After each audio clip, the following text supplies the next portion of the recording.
Hello everybody, Jim here, and welcome back. I just returned home from another epic game hunting trip, and a bit of a happy accident today actually.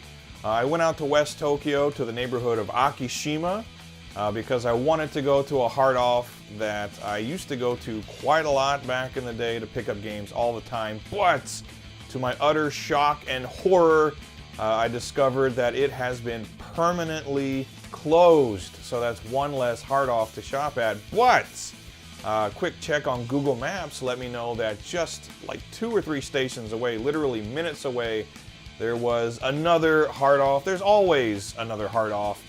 So I went there instead, just hoping and praying that they were going to have some games and consoles. And luckily they did.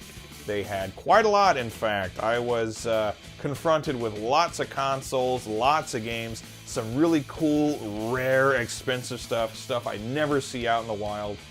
So again, today was really kind of a happy accident. I went to an unexpected Hard Off and just found all kinds of cool stuff. So you're going to see all of that in the video, and come back at the end of the video, we are going to take a look at what my best finds of the day were. But with that being said, let's go game hunting.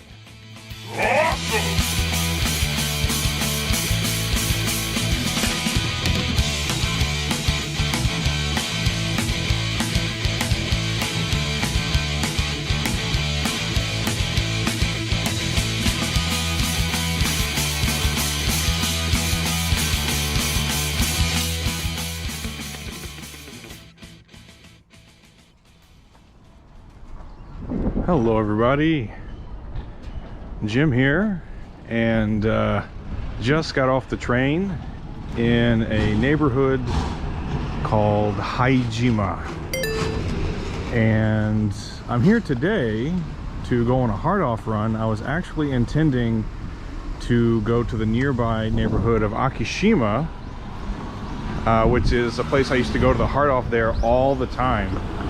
But unfortunately, when I checked Google Maps just to kind of like reassure myself of the location and the hours of operation, I discovered to my horror it is permanently closed. So that really sucks. But I noticed right next door in the neighboring neighborhood of Haijima, there's a Hard Off here. And it's about a 25-minute walk from the station, so that's where we're headed now. And pretty cool, because even though I used to live not too far from this area and I used to go to the Hard Off in Akishima all the time, I've never actually taken the time to come to this area. So it's nice. We're gonna explore a little bit. We're gonna go for a nice leisurely walk. It's a nice spring day. Google Maps tells me in about 25 minutes we should be there, and then hopefully we'll be digging through a big, massive pile of retro games. I say that every time. I say, hopefully. We're gonna have retro games, consoles, all that good stuff. I don't really know. All I have to go by are the pictures that people have posted on Google, and they looked pretty good for this one. And I had a day off from work, and there's like a campaign van behind me. But I had a free day, so even if this Hard Off isn't particularly impressive, it's cool because I get to come and go for a nice walk on a nice day and check out this cool little neighborhood. So anyway, everybody sit tight. We're gonna walk down to the Hard Off, and then we're gonna see what she's got. So stick around, because that is coming up next.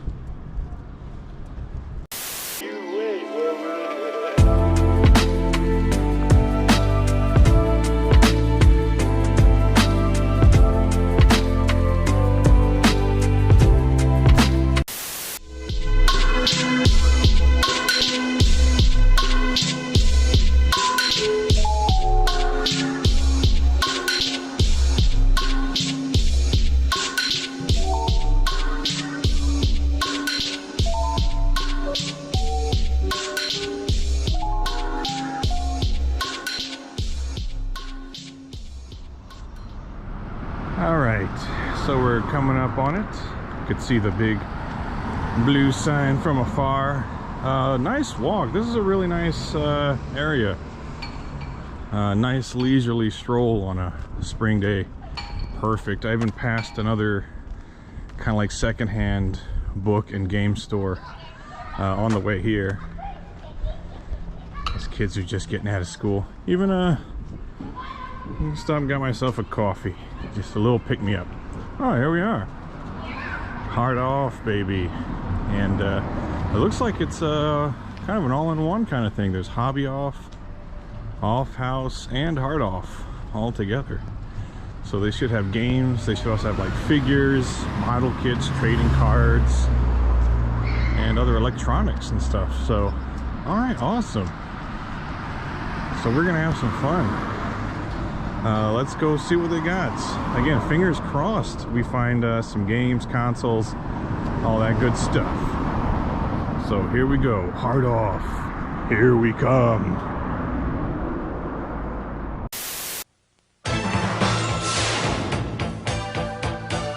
今ここにヒーローたちが集結した。ゲームと呼ぶには面白すぎる。ファミコンジャンプヒーロー列伝。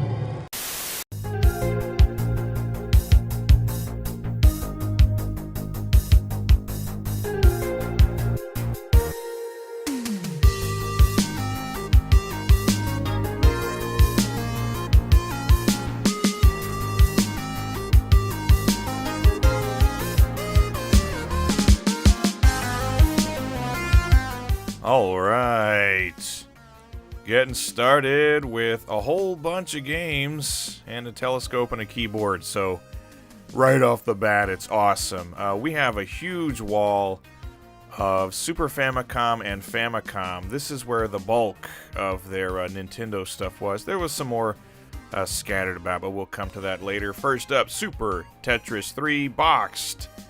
1,000 yen, and I'll say this now, the prices here pretty damn good. What's that, 800 yen for a complete copy of Super Donkey Kong, 1,000 yen for a complete copy of Puyo Puyo 2 Remix, and 300 for Super Butoden. So just for reference, with the exchange rate right now, that's like 750 for like boxed games, as low as like a couple of bucks for that Super Butoden. But we're looking at loose carts. Lots of good stuff here. Mostly like pretty common stuff. But again, the prices are great. Like I think the loose carts at the low end, they're like 300 yen, which is like a couple of dollars right now. And at the high end, I think it was like 1,000 yen. What is that, 500 yen for Fatal Fury Special? That's pretty good. And so yeah, we're just gonna, let's relax, shall we? Browsing all of these loose cards. But yeah, so I think 300 yen right now is about $2 American, and 1,000 yen is about $7.50. So all of the stuff on this shelf, like $2 on the low end, like that copy of Super Donkey Kong, it's like a couple of dollars, which I think, if you're looking for Donkey Kong Country in the US, I don't think a loose card of Donkey Kong Country is going to run you $2. But what about Dunk Star by Sammy? Super Dunk Star, directed by John Carpenter. Hey, let's carry on. We got lots of box stuff here. Again, good prices, good shape too. Pilot Wings, what is that? 300 yen? Oh, yeah, 300 yen for a complete copy of Pilot Wings. So again, like $2. So you can't argue with that. We've got a few loose Game Boy games here.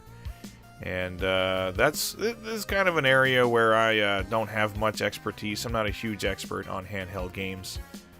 But we got more good stuff here on the Super Famicom. Seiken Densetsu 2 for 500 yen. So maybe about $3.50. And that will get you some Secret of Mana, and 500 yen also for Super Mario Kart. Complete in box, and the box looks to be in pretty good shape. So again, I challenge you, find a complete copy of Super Mario Kart in a North American game shop for $3.50. That is the challenge. Some Ranma 1/2. for 1,000 yen boxed. So that's pretty cool. The Ranma games on the Super Famicom are okay, I guess. They're kind of, you know, subpar, really, 2D fighters, but they're kind of fun. They have a charm to them. 800 yen for Yu Yu Hakusho 2, which is actually a pretty decent 2D fighter, developed by Namco. Of all people, Namco actually developing all of those Super Famicom Yu Yu Hakusho games back in the day. 500 yen for these Yoshi Island, Super Donkey Kong. Got some Final Fantasy VI, some Fire Pro Wrestling, Tetris Battle Gaiden, that's awesome, Super Puyo Puyo, and some more Dragon Ball Zenus, which I would have gone nuts for those games when I was a kid. Whoa, yeah! Super WrestleMania for 500 yen, and it's got the manual, brother. Nice. Even though, you know, Super WrestleMania, not as good as like Royal Rumble and WWF Raw. Those games, those LJN published WWF games, they got better over time. Space Invaders, pretty cool, by Taito. I like Space Invaders. I like those old school arcade shooters. Anyway, we got some box Game Boy games here. Pretty cool. Some Detective Conan, some hamsters for you if you like some hamsters, and we got Puyo Puyo 2, Pocket Puyo Puyo 2, as a matter of fact. And that's complete, and that's in nice shape, and that's, what, 1,200 yen? So like 10 bucks? Not bad at all. And we got a whole lot of loose Famicom games, starting with, I think for 500 yen there, Tiny Toon Adventures. Love that game. Very good, solid platformer by Konami. We got Transformers, which I have to say that every time. I'm sorry if that annoys you. I have to do that every damn time. But we got Kunio-kun games. We got Dragon Ball Z. We got Super Chinese. We got Transformers! Again! We got more Kunio-kun. This is all good stuff. And again, just like the Super Famicom games, you're looking at these prices. 300 yen there, 400 yen, 500 yen here. So they're a few bucks a piece. Galaga, nice. So yeah, for like a few bucks each, that's not bad. 500 yen, and you can get yourself Super Star Force, which is pretty cool, by Tecmo. So one of the earlier kind of like top-down shoot-'em-up games back in the day. Those are pretty good. Stuff like the original, like Star Force, Super Star Force, Star Soldier. I like all that stuff. We got more stuff down here, though. We got some Adventure Island, Dino Ricky, a couple of the Jaja Maru-kun games. We got a bunch of copies of Super Mario 3. We got Yoshi's Cookie. We got games for days. And they're color-coded, so who can argue with that? And some N64 games, including some Puyo Puyo Sun, Paper Mario, Wave Race. And there weren't as many N64 games as the others, but that's pretty typical. We got some Goemon, Mario Tennis, Donkey Kong 64, 300 yen. So that's nice. Mickey Racing USA, that's a good one. And what is that? Blast Dozer, aka I think Blast Core, which is a fun game by Rare. Just ram into things with heavy machinery and blow it up. What could be more fun than that? Some Yoshi no Tamago, complete, 500 yen.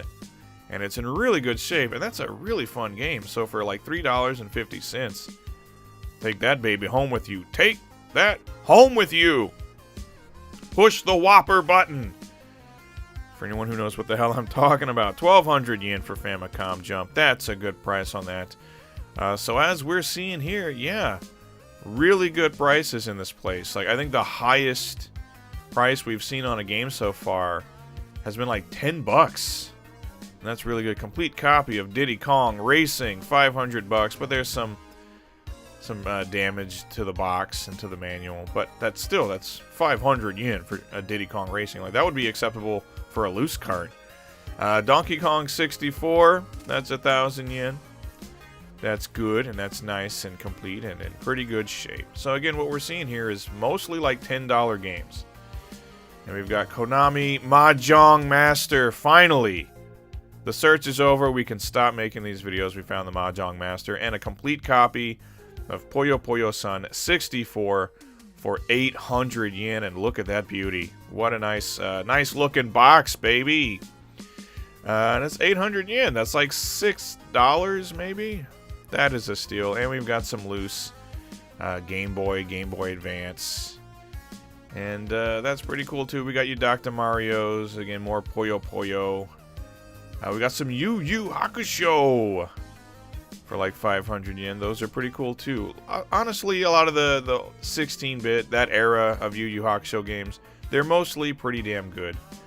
We got Kunio, we got other stuff, but man, yeah, just to kick things off, lots and lots of games at really good prices. I love this place already.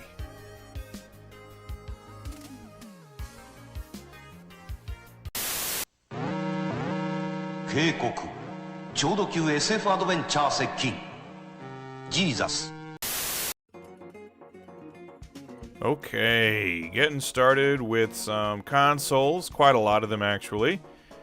We got a couple of boxed Mega Drives and quite a lot of PS4s and even some PS5s, which is interesting. Somebody, I guess, or a handful of people decided to dump off their PS5s at the Hard Off. They're selling them for about $500, and they come with 30-day warranties. And this 32X with a Mega Drive, everything, all the fixins, it was like $400. And here we have some minis, Astro City Mini, and I think that was another one back there. Is that the Egret back there? And there's a Mega Drive Mini, Neo Geo Mini, even some sealed VMUs back there, kind of cool. And then here we have some of the, I guess maybe like a little bit pricier Famicom and Super Famicom games that they didn't put on the previous shelf we were just at. But we got boxed Puyo Puyo and other various things here. So that's pretty cool. What else we got here? Ys 3, Wanderers from Ys, which the Super Famicom version is quite good. That game is good on everything. It's good on the PC Engine, the Mega Drive. Super Famicom, nice visuals on it, good sound as well. And Ultima 6, I think is the False Prophet, right?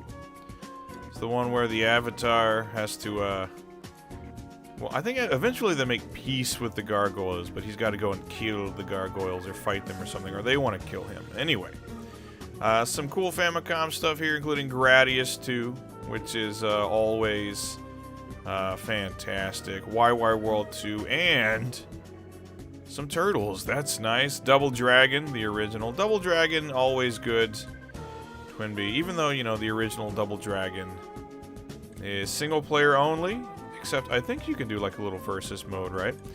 Here we have one of the glass cases, and we're gonna see some pretty crazy stuff in here. Some high prices, rarefied air. But they had some cool Famicom and Super Famicom stuff. Some box stuff back there. We got Turtles in Time, still about like $30. And that ain't bad. Some Ganbare Goemon.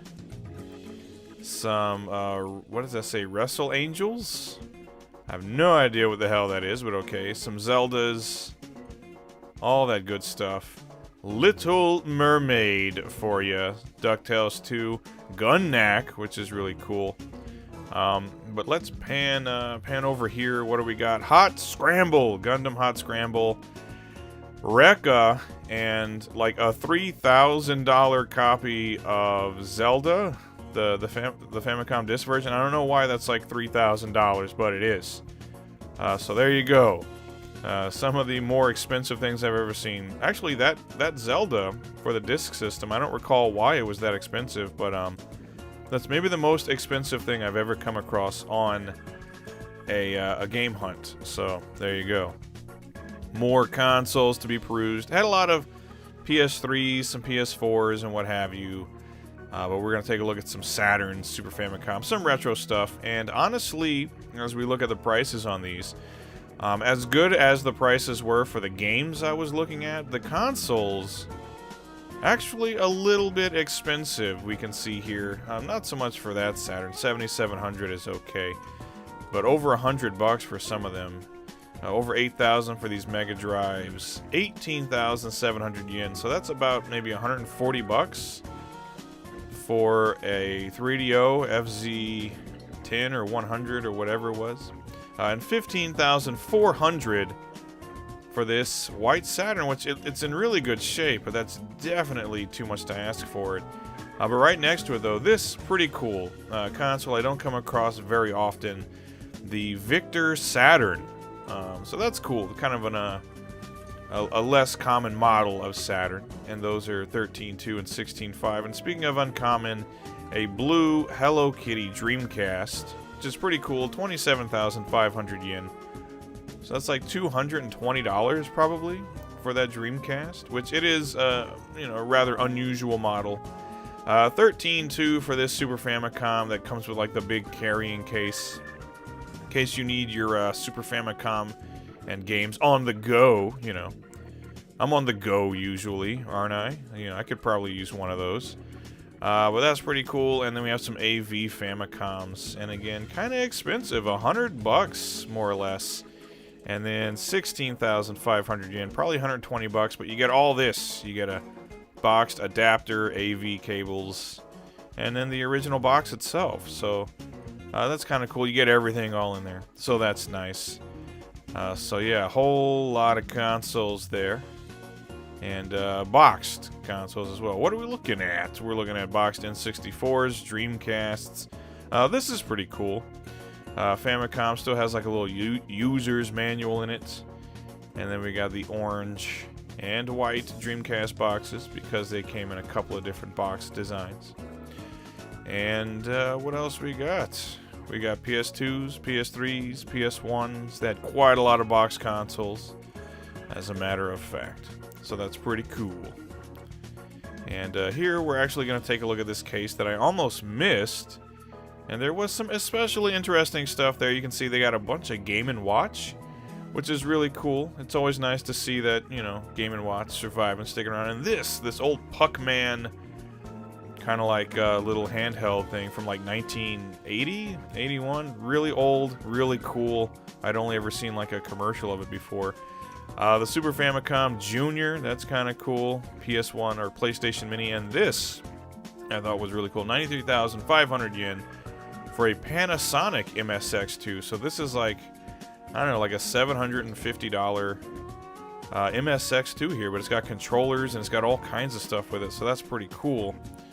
And we got some Galaga Super Famicom minis, a Core Graphics with an Avenue Pad 3.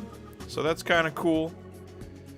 Don't come across too many of those. It's 22,000, so it's like $180, which isn't cheap. And this, a Sega SG-1000 Model 2, I suppose. That's 22,000, so that's like 175 bucks. So that's really cool. So yeah, kind of uncommon stuff. Saw some really expensive stuff, and just things I never see too often. So cool consoles indeed. お待たせしまうわみんなの熱い声援に応えて東大ナンバーグ2ららあのガチャコン選手たちがさらにパワーアップして帰ってきたんだアニコン SD ガンダムカプセル戦記 Alright, another cool case with some cool stuff. But expensive stuff, so, you know, look out for that. But there's cool things in there. There's some Getsu Fumadin, Super Bomberman, Mad City, aka Bayou Billy, and Tiny Toon Adventures 2, which I don't come across too often. So some pretty cool stuff in this case, although I didn't want to give everything in the cases away, because, you know, Finds of the Day is coming up at the end of the vid, but we move right along into this aisle, where they had a whole bunch of, mostly like PlayStation stuff, so that's what we're going to take a look at now, because I was in a real PlayStation-y mood. But what kind of cool stuff do we got? For example, Eco for like 500 yen, I think it was. And some Zone of the Enders, 300 yen. And we got some, well, we don't have Initial D, we have Gran Turismo 4. Because, yeah, of course we do. And then Initial D, thank you. For like 2,000 yen or something, so not so cheap for Initial D. I guess that one's less common. I do really like that game, though. I think it's called Special Stage or something like that. But most of these PS2 games and a lot of the PS1 games we're going to look at as well Similarly to the loose cartridges we were looking at, a lot of this stuff is like 300 yen, like between 300 and 1,000 yen. So like, I don't know, $2.50 on the low end, and like, I don't know, $7 on the high end. So yeah, lots of not too expensive stuff here, including some Gundam something or other. Alright, and that's, what, 1,500 yen? And it's unopened. It's a factory sealed version, and they're selling it for 1,500 yen. That's cool. That's like, what, 12 bucks? Not bad at all. And some Kinnikuman, although this one, 5,000 yen. I'm guessing, because I've seen this one around a number of times, I'm guessing that one is less common than this one here, which is 1,500. Some sort of like Grand Prix Max Kinnikuman something something. What were those little figures called back in the day? Muscle Man. This is a true treasure, though, for 6,000 yen. The Koko Ichiban Curry House.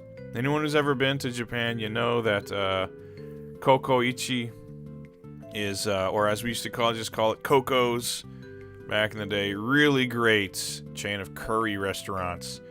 So now there's a whole game you can play that's all about running your own curry restaurant, living the dream, as they say. What is that, like Wangan 3? This is kind of cool. An Ashitano Joe keyboard set by Sunsoft, of all people. So that's kind of cool. What else do we got here? We got a lot of copies of Devil May Cry. Not so surprisingly, I might add. And they're all 300 yen a piece. So all the Devil May Cry games are super cheap.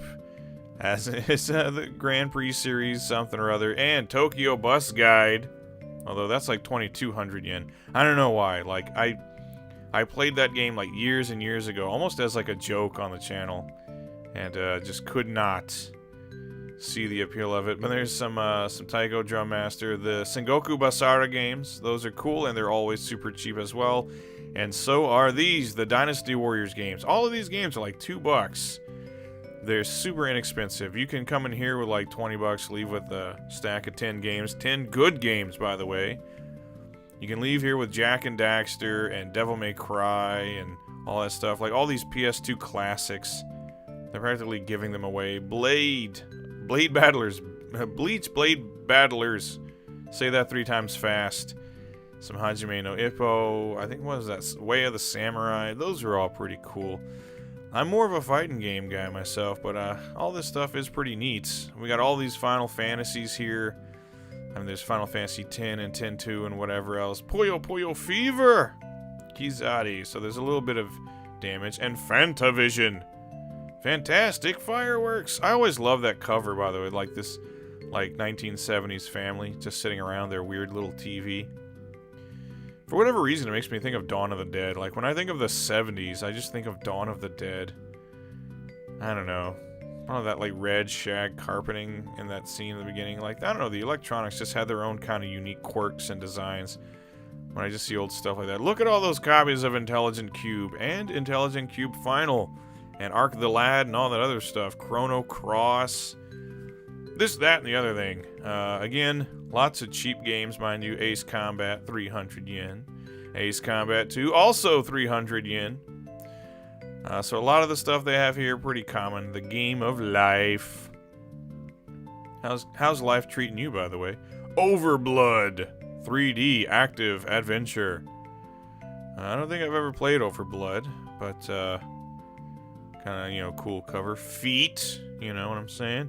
NBA Power Dunkers by Konami. I wonder what that is. Like, if they would have published that in the US, I wonder what that was. I'm sure it would have had some other title. Power Dunkers. I don't know about all that. 300 for Jammer, Lammy, and Vampire Savior EX Edition, 1,500 yen. It's EX because I don't know why. But that's the version we played a lot when I was a kid. It was called Darkstalkers 3 back in the day. Initial D for 1,200. I'm guessing just the original Initial D.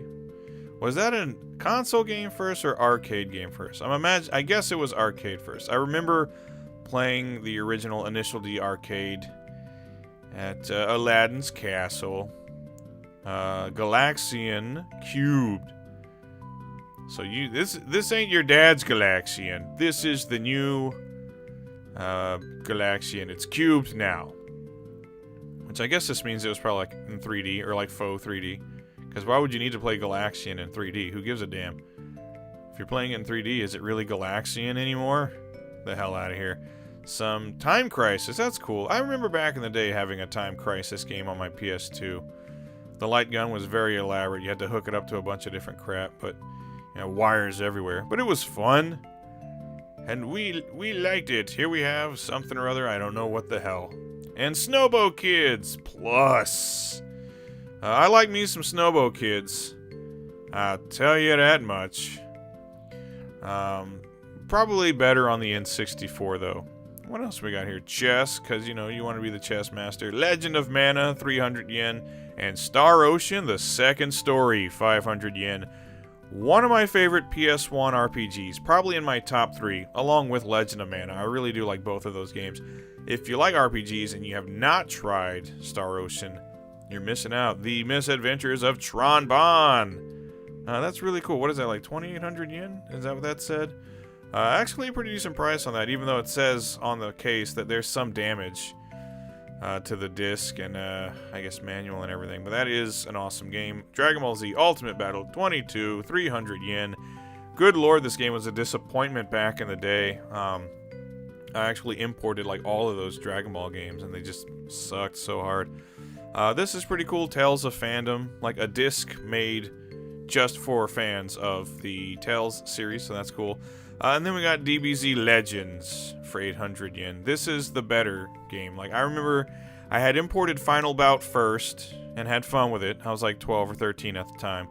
Then we got Ultimate Battle 22 and I almost cried. Then we got Legends and we had fun with Legends. Some Bokan...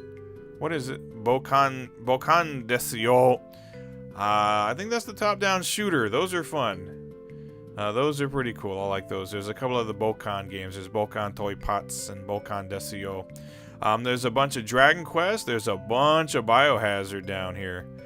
Let's see what do we got. We got Biohazard 2 with that cool cover. And we have got, Bushido Blade, 500 yen. I played that demo to hell and back in the day.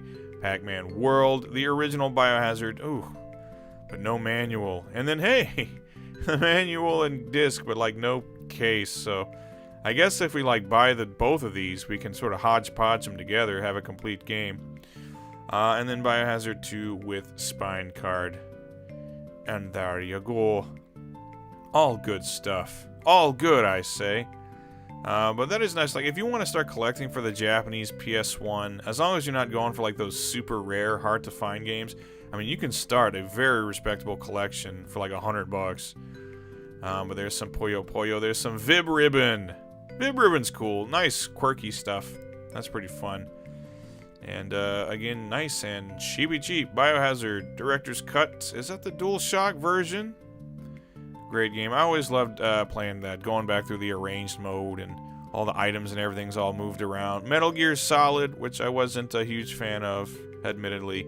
Probably because I made the mistake of playing it with a friend of mine. I had one of those friends that's like, you know, and there's one-on-one. There's a cool game, but I think I reviewed that back in the day. Fun one-on-one basketball game. But you ever have that friend where it's like you're playing a single-player game and you're playing in turns, and then like when it's your turn to play, you're like, you're 3 minutes into your turn, and he's like, wait, let me see something.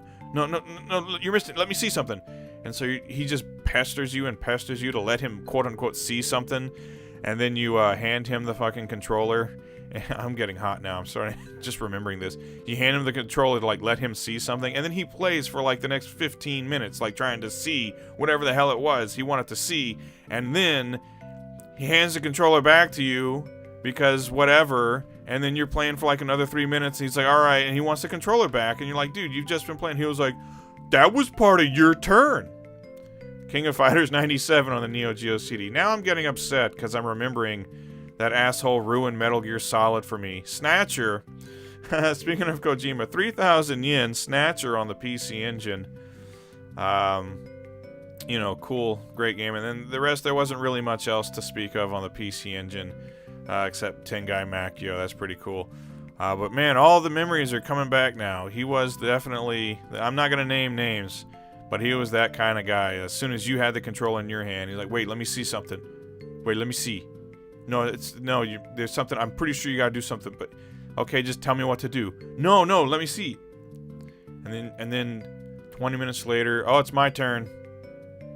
You letting me play was, that was part of your turn.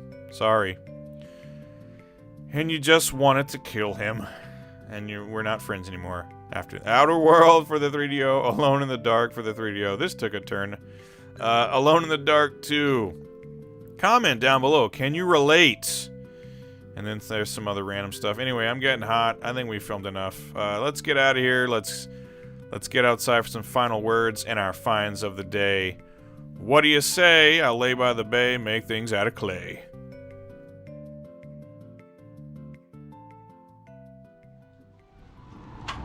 Okay, so that was more epic than I was expecting. This Hard Off in Haijima, I think with the exception of like maybe some of the consoles, the prices were really good, and they had a wide selection of games, at least for like Famicom, Super Famicom, PS2, PS1, that kind of thing. Not so much on like Saturn, Dreamcast, PC Engine, but I was happy with what I found today, and I did pick up quite a few games. I got them safely nestled in my backpack, so I get to kind of like do a little bit of a rucksack walk back to the station. But let's do that. Let's go for our walk back to the station, get my cardio in today, and then we'll be back at home and we'll take a look at my finds of the day. So I'll see you then. Let's go. Come on, feet. All right, there you go, everybody. Did I not say that there were a lot of games in that place, including some really cool stuff, some like wild stuff I never see. That Gold Cart Gundam game for like $1,000, and Rekka and other cool stuff like that. That was really cool. It's always fun, even though I know like I'm not gonna buy things like that. I'm not gonna spend $1,000 on a gold card of Hot Scramble because it's not really a great game anyway, but it's $1,000, people. Even that, it's cool to see something like that. It's almost like going to a museum and seeing some like rare art piece in there. But yeah, had a great time. It was a beautiful day. Haijima is an awesome neighborhood. So I had some fun just like walking around even before and after the game hunt. Took some time to sit down at a little restaurant, get a little something to eat, just to enjoy the day. Awesome, awesome neighborhood. And I picked up a bunch of games today. I think I picked up like 45 or 46 games, and the grand total was in the neighborhood of like 38,000 yen. So for 40-something games, that's not too bad. And the finds of the day are right here. Actually, all three of these I ended up getting out of one of the display cases. They were on the end caps because, despite the fact that they're in the display case, they're a little more expensive. They're actually really reasonably priced compared to what I normally see stuff like this going for. So I got 3 games right here that when I found them for the price I did, I said I have to pick these up. First up, for the Sega Saturn, you can see obviously I'm a huge Gradius fan. This though, not technically Gradius. We have the Salamander Deluxe Pack. And this is a collection of 3 arcade games. The first one being the original Salamander, kind of an offshoot of the Gradius series. Life Force, which I believe was more of like the North American version, where the original Salamander, the power-up system is, as you destroy strings of enemies, or the red enemies, you just pick a power-up and you've got it. It's like a normal shoot-'em-up game. As soon as you touch the power-up, you have the power-up and that's it. Whereas Life Force, the power-up system is the same as the Gradius series.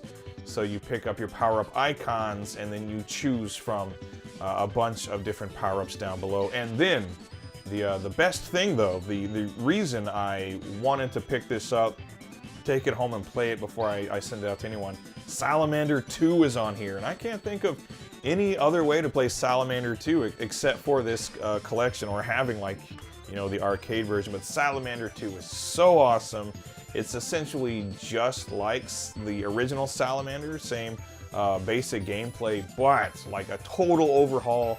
Awesome graphics, amazing soundtrack. You get the side-scrolling and the top-down stages, and I just like the Life Force games. I like the look of them. I like that it's more like biological as opposed to like space technology, sci-fi stuff. Lots of weird-looking creatures and monsters and things, and really like you would say, like biological, like fleshy environments. So kind of gross, but also super cool. So yeah, I definitely had to pick this up. It was like 2,000 yen, which is just like an absolute steal. So there you go, the Salamander Deluxe Pack on the Sega Saturn. Amazing find. And 2 PC Engine games, starting with the one, the only, except there's also a sequel on the CD, but it's PC Denjin. Which, if you don't know what PC Denjin is, I think in the US on the TurboGrafx 16, this is called Air Zonk. So kind of a different version of Bonk. Bonk walks around and headbutts things, and he's a little caveman. And Zonk, aka the PC Denjin, is like a little robot guy with a lightning bolt on his head, and he flies through the air and he destroys enemies. And that's about what it is. It's not a too terribly complex plot. Actually, I don't know. I didn't really follow the plot. I didn't really care. I just wanted to fly around and shoot stuff. But this game is really fun. As a shoot 'em up, it's pretty solid. It can be kind of tough. I don't think it's on par with, I don't know, some of the other, like I'd rather play maybe like Blazing Lasers or Gate of Thunder, stuff like that. But this still really fun shoot 'em up. All the power-ups you can pick up in here are pretty crazy. You get all kinds of rockets and homing shots. You can shrink down to a like tiny little mini PC Denjin, which is really cool. And but you know, basically it's a shoot 'em up. So you fly around, you blow everything up, you blow up a boss, and then you move on to the next stage, and you have fun doing it. So it's a really great game. The graphics are fantastic. I think this is one of the better looking PC Engine games, just period. One of the best looking games in the library of PC Engine games. Really colorful, vibrant, big character sprites, very detailed, and an amazing soundtrack as well. Hudson Soft always crushed it when they released something on the PC Engine. So I was really happy to find this game. Again, much cheaper than I usually find it for. I think this was maybe like 3,500 or 4,000 yen, when typically it's like twice that. So I was like, absolutely, I'm picking that up. PC Denjin Punkic Cyborg, for whatever reason.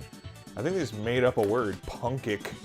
Is that a new adjective that I wasn't aware of? And finally, also on the PC Engine, great game. Another one of like the classics of the PC Engine library, if you ask me anyway. And another Hudson Soft game. It is Jackie Chan, aka Jackie Chan Action Kung Fu. Never played the TurboGrafx version, so I can't attest if there are any differences, but I have played the Famicom version. That one's also really cool.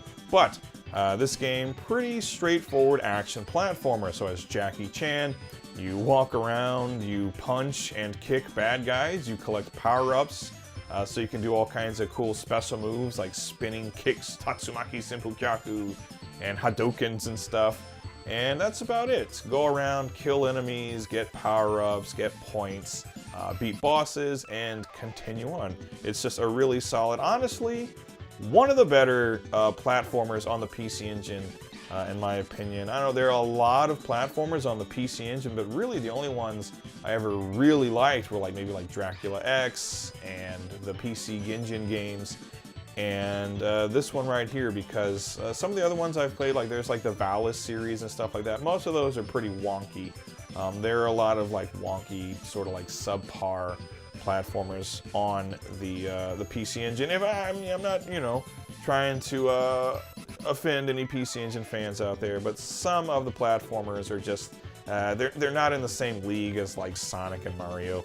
But this, Jackie Chan, for whatever reason, it's really well made. Again, it's Hudson Soft. They always did a good job on their games. But it's fun. It's semi-challenging without being like too terribly difficult. I think that's another thing that Hudson Soft had a good grip of, was like a balance of like challenge and fun. So just an all-around really great game.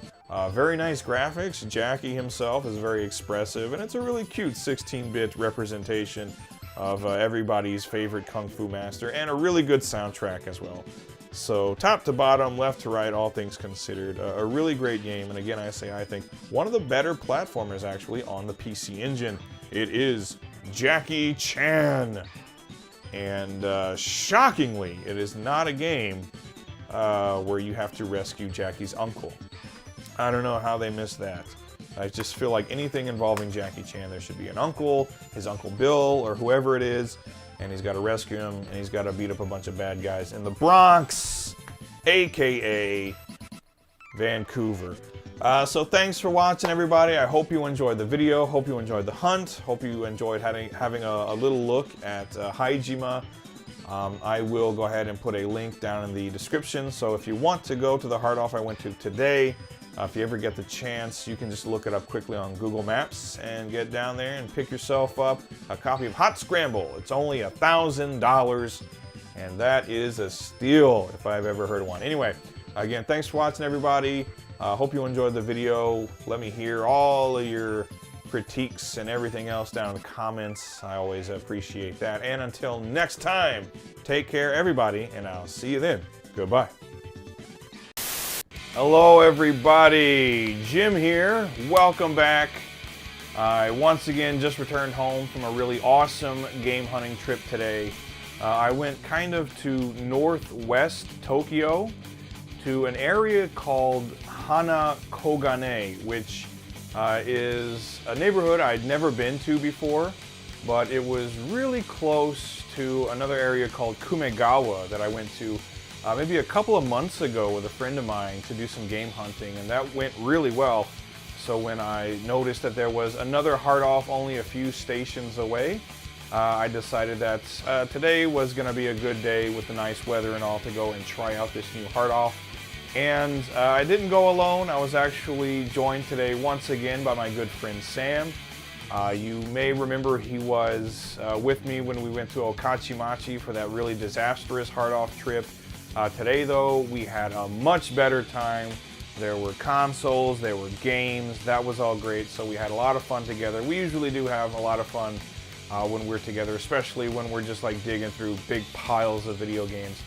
So you get to see all of that in the video, and come back at the end of the video as usual. We are going to go and take a look at my best finds of the day. Got some really cool games today. So come back at the end of the video for that. But with that being said, let's go game hunting. Awesome!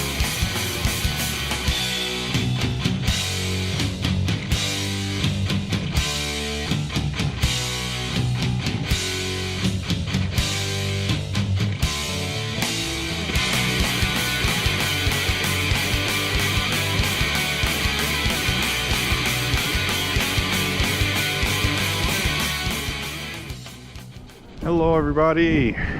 Jim here. How are you doing? Just got off the train in the neighborhood of Hana Koganei, and my first time actually coming to this area, although it's really close to a place we went game hunting recently. I went with my friend Jared to a neighborhood called Kumegawa, which is like you're like 2 or 3 stops from here. But unbeknownst to me at the time, there's another Hard Off located not too far from it. So that's what we're gonna do today. It's a nice spring day, a little overcast, but not too bad, but really windy. But Google Maps says this Hard Off is about 1 kilometer from the station. So it'll only take us about, I don't know, maybe between 10 and 15 minutes to walk there. And when we get there, actually our good friend Sam is going to be waiting for us. And you know, the last time he was with us, we had a pretty horrible experience in Ueno at that cleaned out Hard Off. So maybe today we can treat him and ourselves to a much better game hunt. So that's what we're gonna do. We're gonna go for a nice leisurely stroll, and then we're gonna be at a brand new Hard Off, hopefully filled with all kinds of games and consoles, and that's what's coming up next.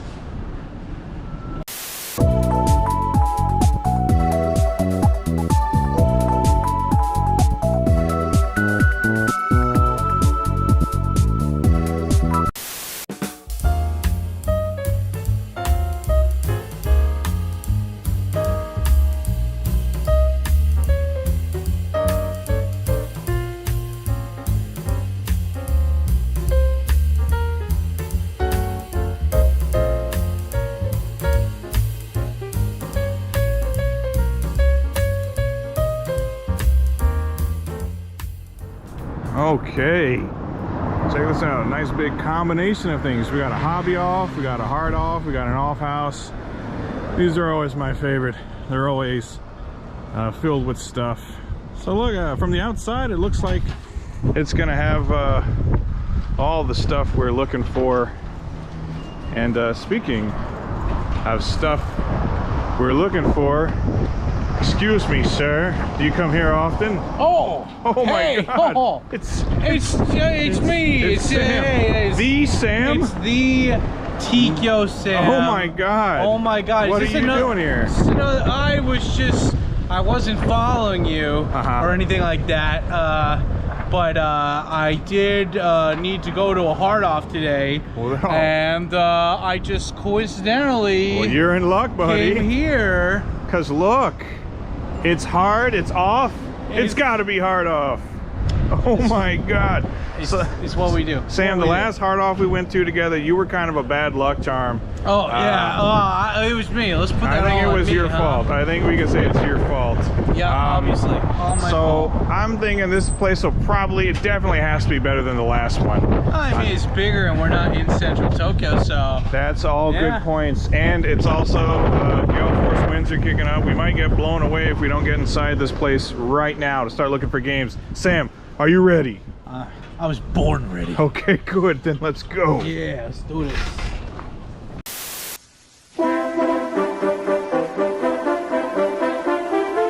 戦いのファンファーレとともに冒険の旅が始まる。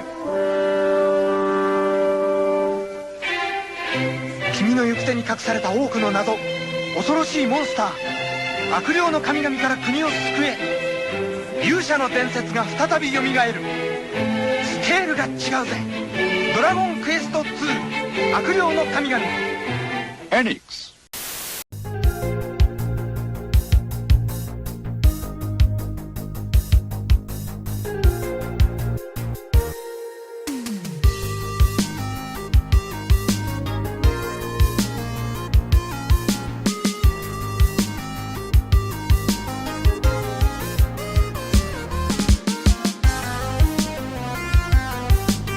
All right, getting started with some consoles. Who doesn't love some good old consoles? With 27.5 starting off for a Mega Drive 2 boxed. That's pretty steep, as we're gonna see. 27.5 for this PC Engine, and that is expensive. That's definitely overpriced. For this, a core graphics with the CD docking attachment and a controller, 13.2. Okay, but then this blew me away. 7,700 for just the deck of a PC Engine, and that again, that's overpriced, sir or ma'am, whoever priced that. Here though, 7,700 for this boxed N64 with the control pack. It says, and it's got the little expansion thing and everything, so that's actually okay. This kind of intrigued me. Something by Pioneer. It says it's an MSX PX V60. No idea what the hell that is. Someone more learned than me will have to inform me. And 16.5 for this 3DO. The FZ10 model, which I've had both. I've had the top loader and the front loader by Panasonic. Not a bad console, really. Just maybe didn't have all the support it needed. We got some more N64s. And a 3DO FZ1, and it's 22,000, so it's more expensive than the other one, and it comes with nothing. There's no AV, no controller, or anything like that. So again, they're missing the mark. 13.2 on this particular Famicom Twin, and again, I'm not seeing the hookups, the AV cable, and everything. So I don't know what the hell's going on. This is a trend I've been noticing lately, actually, that some of the hard offs I go to is that while a lot of the more common games are priced well, between like 300 and 1,000 yen for like Famicom, Super Famicom, PS1, PS2, that kind of stuff. The consoles, though, like this Super Famicom Junior, kind of raggedy looking, and they want 16,500 yen for it. It seems like when it comes to the hardware, the pricing is just like all over the place. They don't really know what the hell they're doing. $4,400 though for this PS1 with a user's manual and a very decorative PlayStation Christmas sock, I think is what that's supposed to be. So that's actually not too bad of a price on that. Like $35, you get a PS1 with a Christmas sock. There you go. $11,000 though for this Dreamcast with a copy of Seaman, and $55,000 for that Dreamcast for whatever reason, and some cool boxed fight sticks. But yeah, I just don't know what the deal is with the Hard Offs being franchised. The prices, you never can tell. This a cool fight stick. It's an SVC Chaos, a branded fight stick for the PS2, I'm guessing. So that's kind of cool. And this I actually thought was neat just because I don't come across too much Neo Geo stuff these days. One of the control pads used to be, like way back in the day, like over 10 years ago.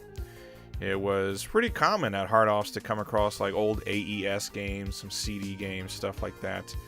Not these days though. Neo Geo becoming more and more elusive. $9,900 for this Famicom. And this is something else I thought was really cool. It came with this, the SD Station, which as far as I can tell is like a peripheral that you could plug into your Famicom so you could use headphones with it. So you didn't annoy everyone else in the house with your Famicom, I guess. Some GameCubes, a lot of them just totally overpriced. I don't know what the hell's going on. $5,500 for a Saturn deck, $77 for a gray model Saturn. So some of this was just nuts. We'll see some better pricing when we get to the games, but the consoles were like yeesh. Rolling Thunder, little mini arcade, that's kind of cool. It's 3,000 yen, and it looks like it's brand new. So that's kind of neat. And then they had some of the, emulation things and clone consoles, whatevs. But wait, there's more on the other side of the aisle. We had some games to choose from, so that's pretty cool, including a few box games here. In this case, some Famicom stuff. Kiki Kai Kai on the Famicom disc, which is pretty cool. I don't come across that so often. And we got Metroid and a couple other games. Famicom disc, another, like, just something I'm coming across less and less often.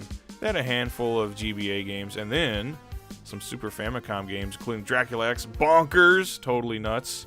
Sonic Wings, love that game. Sonic Blast Man 2, which is cool, don't come across that very much. Super Elast, Violence of Hammond, Turtles in Time, Live Alive, the original Sonic Blast Man. We got Zelda, we got Little Nemo.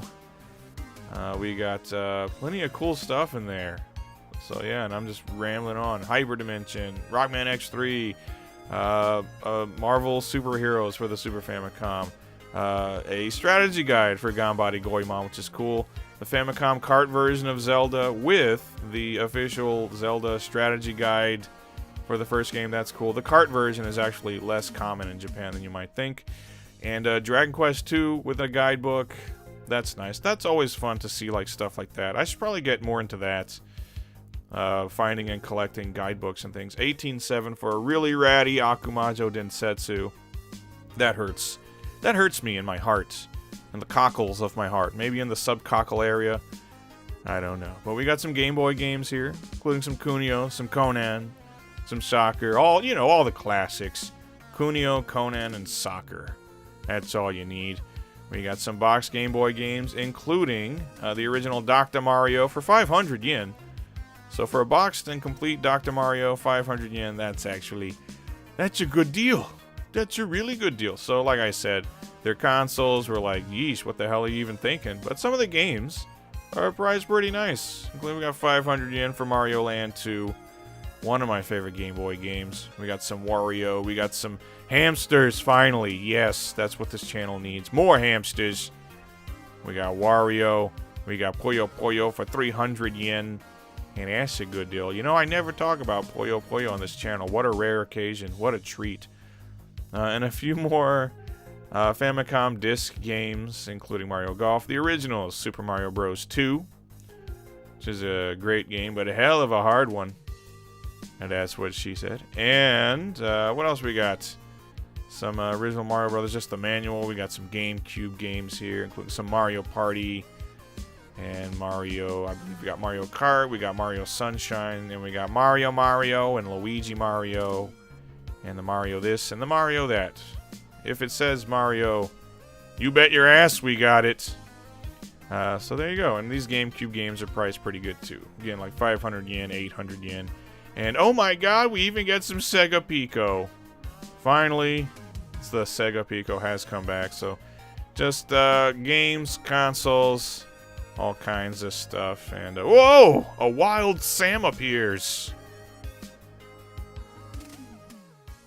Sam. Hey, how's it going? Well, look where we are. We're in this aisle full of game consoles. There's some actually pretty cool stuff here. Yeah. One thing I've never seen before. Check this out. So this Famicom is boxed. I've never seen this in my life. What is that? It says it's an SD station. You connect it to your Famicom, and then you can put your headphones into it and play your Famicom with headphones on. I remember, thanks to Angry Video Game Nerd, there was the Top Gun game where you could shout into a thing. Is that it? No. This is, you're thinking about that headset where it was like you could yell fire, fire, fire. Yeah. I think this is literally just a headphone jack that you can plug into the Famicom itself, and then you can just listen. You don't have to annoy your family with your Famicom noises. You can just listen to it here.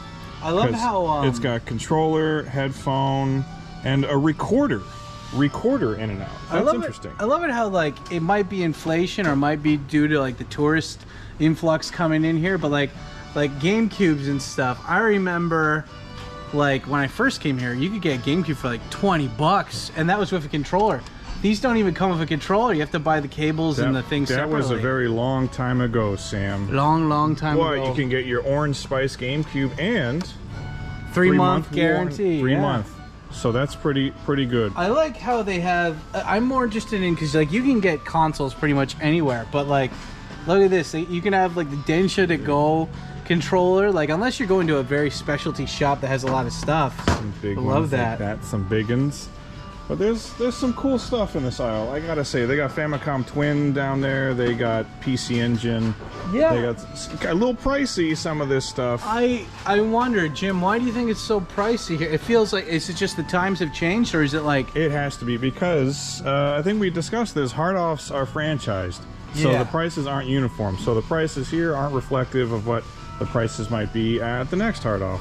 Like, the VR headset, wasn't this like $200 or something at one point, but it's like 60, 80, whatever. I don't think that's such a popular thing now. You probably not a fast mover. No, but I mean the funny thing is that like with this stuff here, like if you go to a certain book off or hard off or whatever, as long as you go to the junk aisle, people say don't buy shit from the junk aisle. But like this stuff, if you don't mind like possibly wasting $10, I remember I needed to buy a GameCube controller, and like only like 2 or 3 years ago. And like I could get like a semi-decent quality used one if I bought it separately for like $20. But then I found a junk GameCube that had the controller and the GameCube, and they both worked for $10. So, nice. Well, Sam, you can get yourself a PlayStation here with a Merry Christmas PlayStation stocking. I'm thinking that's what that is. I love the design of these. I never liked the minis. I always liked how they're quite precious. My PS3. I had a PS3 that I gave to my friend in Osaka. You know what happened? He moved like 2 months later and he just left it there. I was like, That's what happened to our original NES when I was a kid. My brother left it at a friend's house, and then they moved away and took it. Oh my god. But these are cool. We have Famicom Twins. These are always like fun to play with because you can use the disc system games and you can do the cartridges. We've got some 3DOs. There's 3DO. The front loader and the top loader. Were there any good games for 3DO? There were. There just weren't that many. I just think Zelda, you know? Zelda. No, that's the other thing, the CDI. Yeah. The 3DO had some actually pretty cool games on it, but it had a lot of trash games too. And there's some other cool stuff. We got some PC Engines over here. Yeah. And Mega Drive. A boxed Mega Drive Model 2 with its very decorative packaging. Lots of cool consoles, but Sam, I think it might be time to move on, go try to find some more games. What do you say? Yeah, let's go check out some more games, Jim. Games, let's go look for games.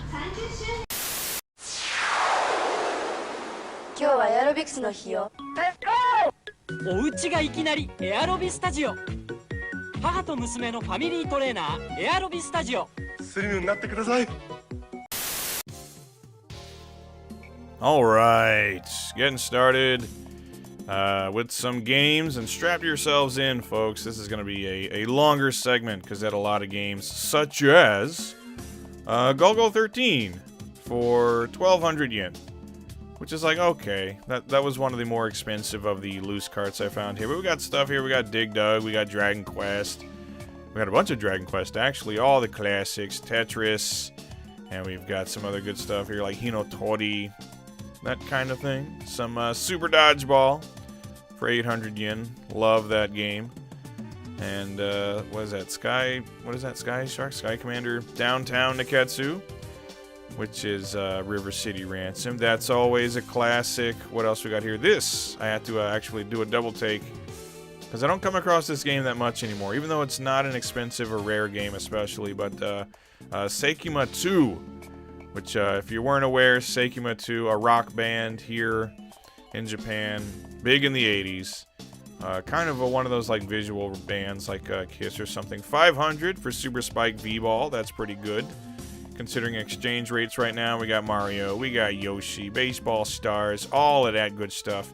But yeah, I mentioned this earlier, but like I as far as I know, the Hard Off is franchised.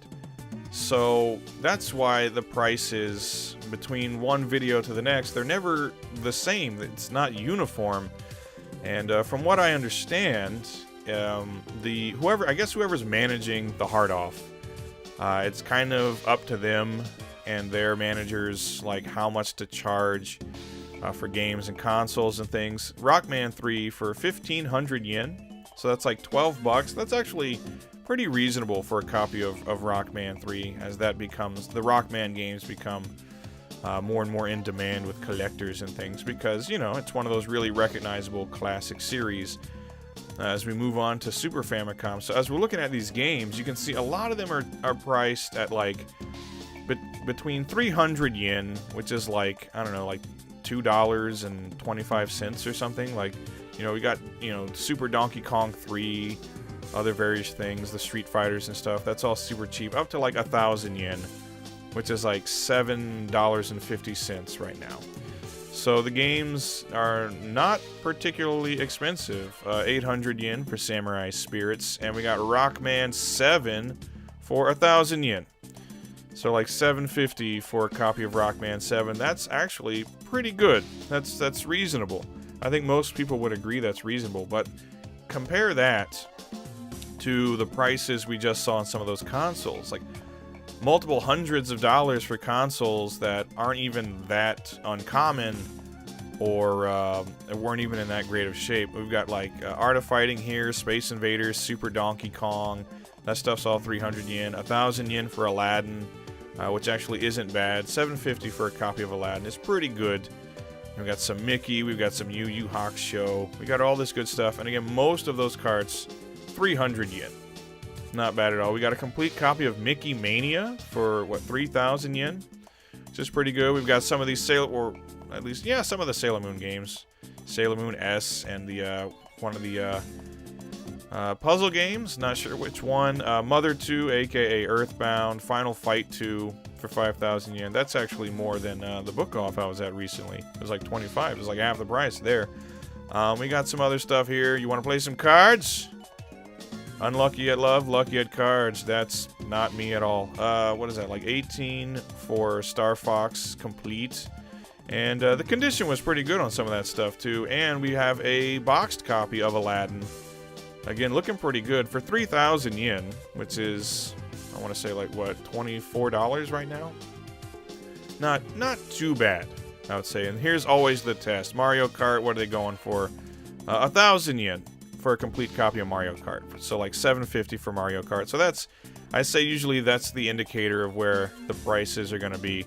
Look at the Mario Karts and that too. Look at the Dragon Ball Zs. If they're charging 800 for Super Butoden 2, then that's okay. The prices are probably going to be acceptable. Puyo Puyo, there's Chrono Trigger, there's all kinds of stuff. That's something that's always worth keeping in mind, is the RPGs. Even if, I mean, you know, get, I guess, a little comfortable reading Japanese, and you can buy all the RPGs you ever wanted for like a few bucks a piece. But we got good stuff here. 300 yen for all these loose N64 carts. 500 for the Mario there. But like Smash Brothers, Diddy Kong Racing, DK64, Wave Race. All this stuff is just a few bucks. So if you're just like starting to put together an N64 collection and you don't mind picking up loose carts, you're not going to have to pay very much to at least get started, to get like your first 10 games or something. 800 yen for some Bomberman, okay. And we got some Mahjong, we got some Mario Parties, we got some boxed games. 500 yen for DK64, that's really good. And 1,500 for a boxed Star Fox 64. Also, not too objectionable. And Wave Race, classic game. What is that, like 500 yen for a complete Wave Race. So you can spend 300 yen to get it loose, or just another 200 yen, and you've got a complete copy. And that's pretty cool. And 1,200 yen for a boxed Smash Brothers. But don't smash your brothers. That's not cool. 1,000 yen for some Ganbare Goemon. We like that. We always like to come across the Goemons. But they had other cool stuff. I think they had like Puyo Puyo 64. They had some more box games. You know, all the stuff you'd ever want, really. Some 360 games. Gundam Musou Catherine for 800 yen. Really great game. And 800 yen, that's not so bad, right? That's like $6. You get yourself a copy of Catherine. Yeah, so like the Xbox 360, kind of a weird, you know, history in Japan. It didn't sell very well, and kind of just threw games out there for it. Oblivion Resoft. I wonder if that's the Game of the Year edition. That's the one I had played. But yeah, like just weird stuff ended up on 360 out here a little bit. All those bullet hell shooters, and a lot of dating sims and just stuff like that. You know, things that I'm not too particularly interested in. I mean, I love the bullet hell shooters, but the dating sims, I'm not so hot on. I bypassed some of the other stuff, the things I'm less familiar with. We're going to move on to PS2. But the way they ordered everything, like their PS2 and PS1 games, is the way I don't like it, which is alphabetical. So now I gotta go like digging through alphabetical order games. We got like Eco and other cool stuff like that. Some Itadaki Street. Those are, you know, usually pretty fun. Kind of like the Game of Life. Initial D, Special Stage, 1,500 yen. And Universal Studios. I thought this was interesting just because my buddy Eric apparently does the voice of Woody Woodpecker in that game. And I had no idea, so when I asked him about it, I was like, that's crazy. Like, did they have to do like a mod thing on your voice? He was like, nope, I just did it. And then he did his Woody Woodpecker for me, and it was pretty cool. There's some Gundam Seed, some Fate, Melty Blood Act, Cadenza for 500 yen. This game is still super cheap on the PS2. Actress Again is more expensive, but Act Cadenza, super affordable.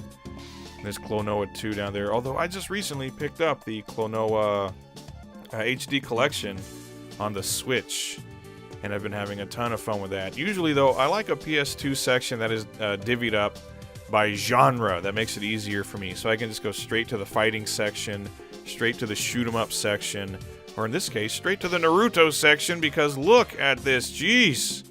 How many Naruto games does one console need? Well, in the case of the PS2, a lot. We got some Hajime no Ippo, those are cool, but this was kind of my find of the day here, spoilers.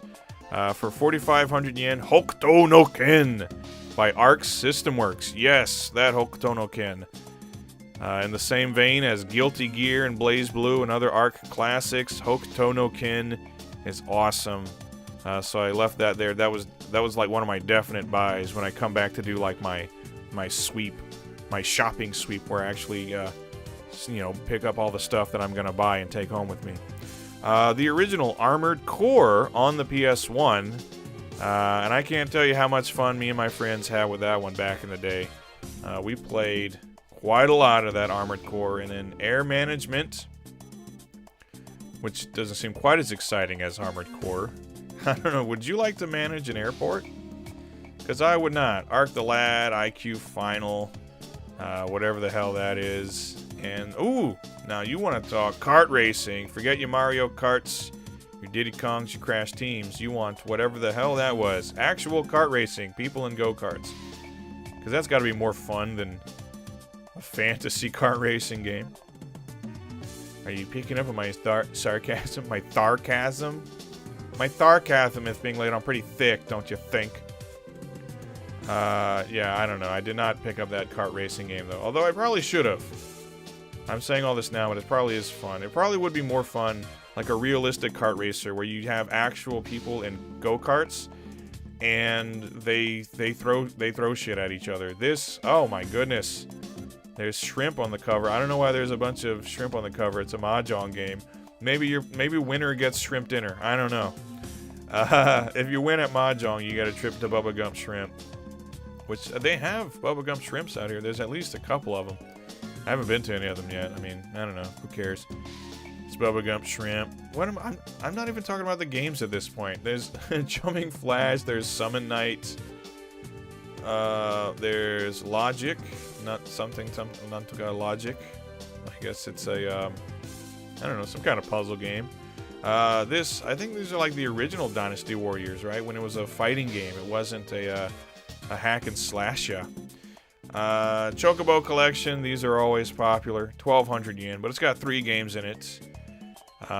Which, most importantly, it's got the Chocobo Racing game, so that's fun. Tenchu, which I think that's one of the updated versions they released later. Always loved Tenchu. Tekken 2 for 300 yen, an absolute classic. Dino Crisis, also 300 yen. That's nice. 300 yen for a copy of Dino Crisis. That's a good deal on that. You're spending like, what, $2.25 on a copy of Dino Crisis? Good luck doing that anywhere else but Japan. Some Biohazards, this I thought kind of interesting, something meant to be played with the Pocket Station. I do like the Pocket Station. I thought it was pretty cool, and it was a shame it wasn't released in the US, because I remember seeing it in little demo footage things and loving it, or loving the look of it. Virtua Pro Wrestling. This was released in America as WCW versus the World, and that was a pretty good game, and it's being sold for 500 yen. Yeah, back in the day when I was like 10, 11, 12, I was quite the wrestling fan. This, pretty cool. Get the License! I think it's a game that literally teaches you how to drive. Like teaching you the rule of the road and everything you need to pass a driving test. Which I've never taken a driving test in Japan. I haven't actually driven in quite a long time, but I'm sure it's a little slice of hell. 1,500 yen for Rockman X4. That's okay. We got some One Piece, and we got some Rockman X3 with some damage to it, so it's like 1,000 yen. Yeah, driving in Tokyo must be an absolute nightmare. The Rurouni Kenshin games, 500 yen for this one. The RPG. There are actually 2 Rurouni Kenshin games on the PlayStation. There is an RPG, and then there is this one directly next to it, a 3D fighter. And neither of them is particularly good. I'd rather play the 3D fighter just because I'm more of a fighting fan. I don't really have the patience to get deep into a Rurouni Kenshin RPG. But even, the fighter is not that great. Doki Doki Pretty League, finally. A game where I guess you manage a women's baseball team? I don't know what the hell that is. How heartbreaking is this? Look at the sun fading on this poor X-Men vs. Street Fighter. What have you done to my baby? I'm gonna have nightmares about that now. Biohazard 3 Last Escape, 6,000 yen. Kiss my ass. Virtua On 500 though. Okay, that's fine. They didn't have a lot for the Dreamcast. Dynamite Deca 2, that's pretty cool. 4,000 yen. I like that. But that's another trend that I'm noticing lately too. Console prices have been kind of erratic in hard offs, or at least the ones I've been going to recently. And good luck finding like Dreamcast, Saturn, PC Engine, all the more highly collectible stuff. There's not going to be that much of it. Vigilante 8 Second Offense. Love it. Love that game. I'm a Vigilante 8 fan. It's a series I wouldn't mind seeing come back instead of just keep on rehashing us some Twisted Metal, some Vampire Hunter, 1,000 yen, so that's kind of a bad sign that they don't really know how to price their Saturn games. That should be more of a 500 yen game. But we got the game where you can manage a convenience store, so I guess that evens things out. What the hell is wrong with me today? Like, maybe I need to drink some more water. I'm like being compelled to lisp. This though, thought was pretty cool. Got a copy of Darius 2, but it's 6,000 yen. So it's in the neighborhood of like 47, 48 bucks for it. Which is not cheap. It's not like the worst ever, but it's definitely not like reasonable by any stretch. Ninku, a Japan exclusive 2D fighter for the Saturn, and not a particularly good one. You can bypass that. Nights into Dreams, though, always a classic. I am quite the fan of Nights into Dreams. So if you can find that for not too much. This, Sakura Wars Columns for 1,000 yen. That's actually a good price on that. And Sakura Wars Columns, it's fun. It's columns, but with Sakura Wars characters. So you can't argue too much with that, especially if you're a Columns fan. Now we come down here, we have a handful of Mega Drive games, including Afterburner 2, the Mega Drive version of Darius 2, which we had just seen on the Saturn. It's actually cheaper to pick up the Mega Drive version. And we have a few PC Engine games here, not too much, including, Legendary Axe, and both R-Type 1 and R-Type 2, but everything here is like 3,000 yen, 4,000 yen.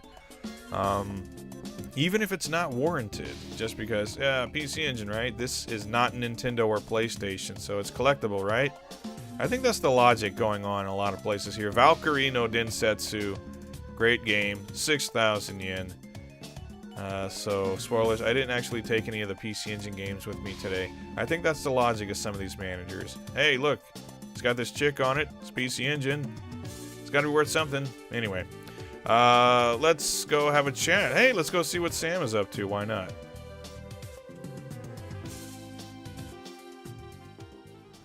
So, Sam, they got a lot of games in this aisle. What is that in your hand, sir? Kingdom Hearts 3. I never ended up playing the third one. Oh, okay. Because, it took that's the thing. If you want me to care, don't take 10 years to put out your game, you know? I only played the first one, but I can say the first Kingdom Hearts is one of the only RPGs I finished in both English and Japanese, so. Dude, props.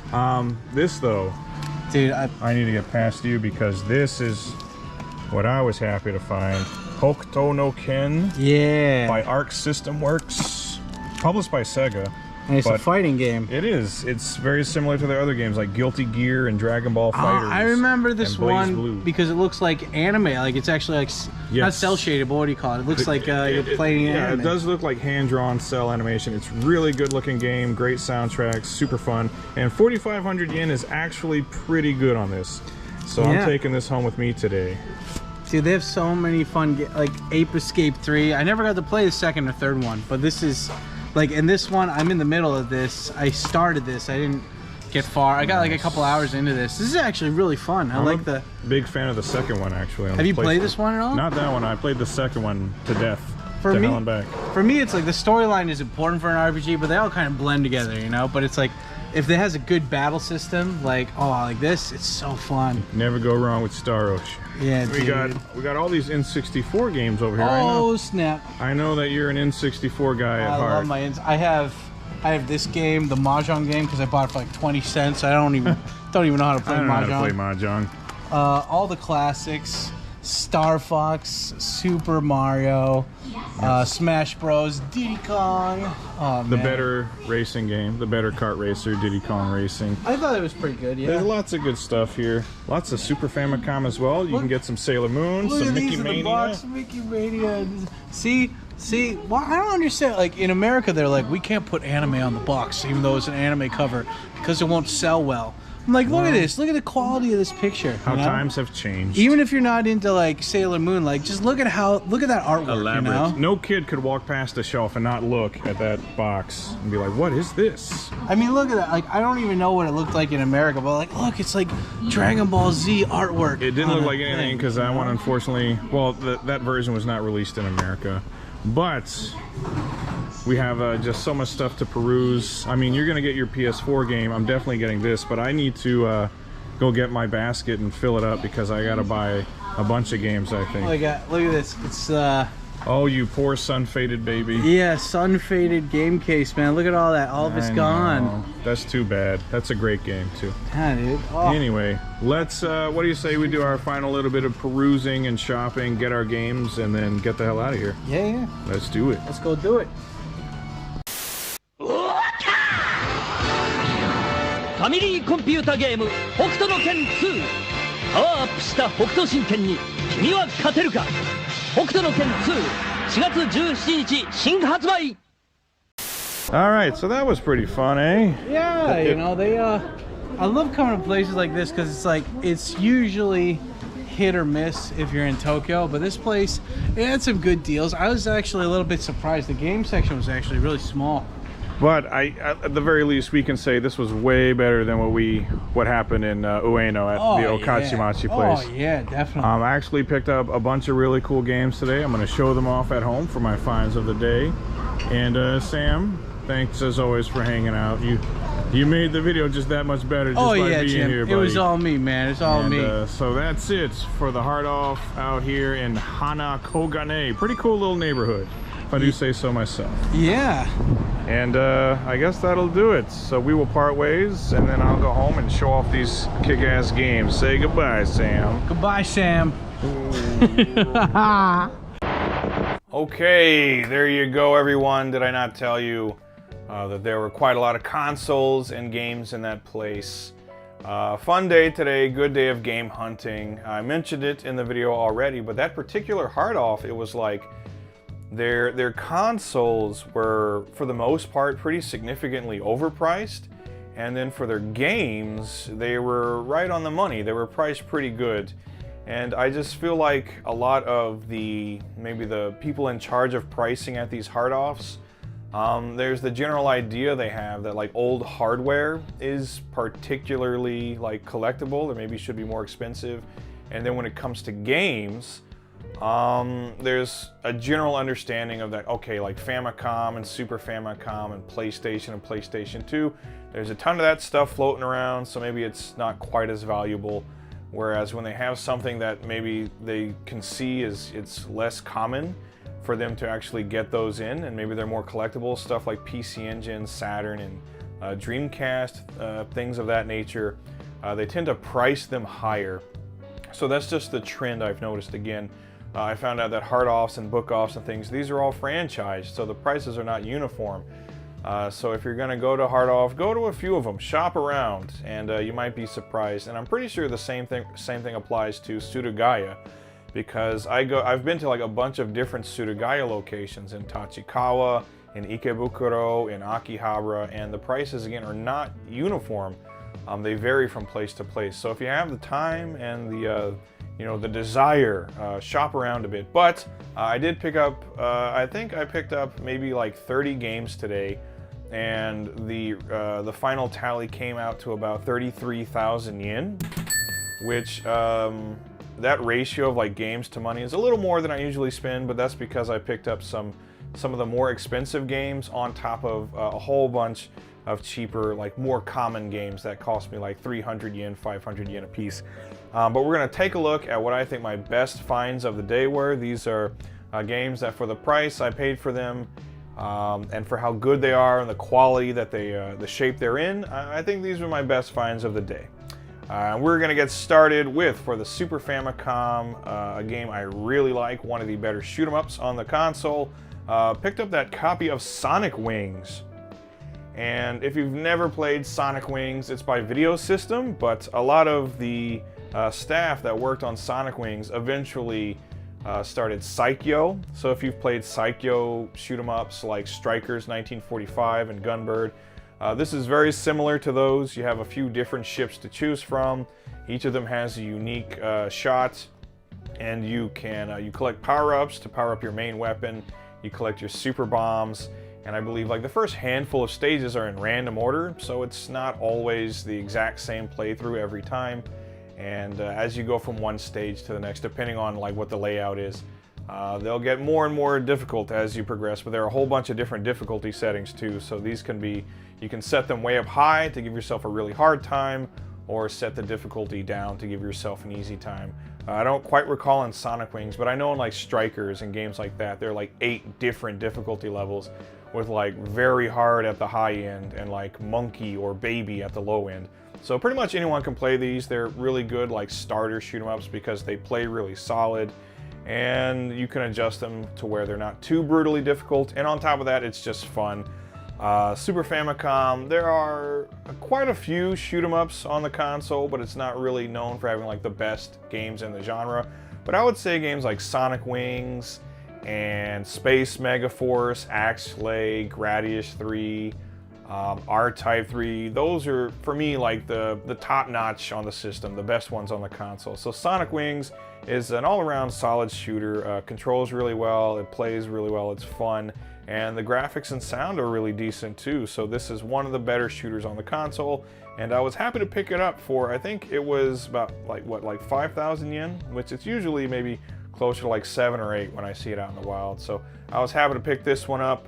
Sonic Wings, really good game if you haven't played it before, and somebody's going to be happy to get that. Also on the Super Famicom, picked up a boxed and complete game. It is Mickey Mania, and I think I paid 3,000 yen for this, so probably in the neighborhood of like 24 bucks for a complete copy in decent shape with manual and everything.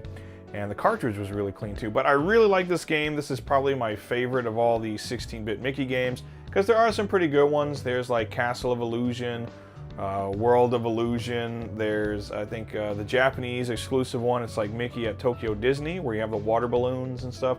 That's pretty fun, but I just like the gameplay in Mickey Mania is solid. It's a pretty straightforward platformer. You can collect marbles, and you can use those to attack enemies, or you can jump on enemies' heads when you run out of marbles, which happens from time to time.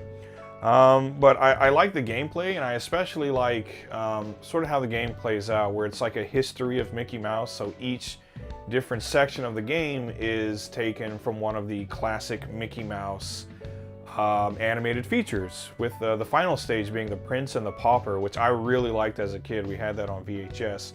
But you get Steamboat Willie, and you get the Haunted House, which is really fun. You get my personal favorite, which is the Jack and the Beanstalk stage, where everything is giant, and you get to bounce around on like gelatin dishes, which I always thought was really fun. So yeah, I like the visuals in this game. Looks really great, really smooth animation, and great detailed character sprites and everything. Good soundtrack as well, and just an overall solid, fun game. Again, my favorite of the 16-bit Mickey games. And for what I paid for it, totally worth it for this boxed clean copy here.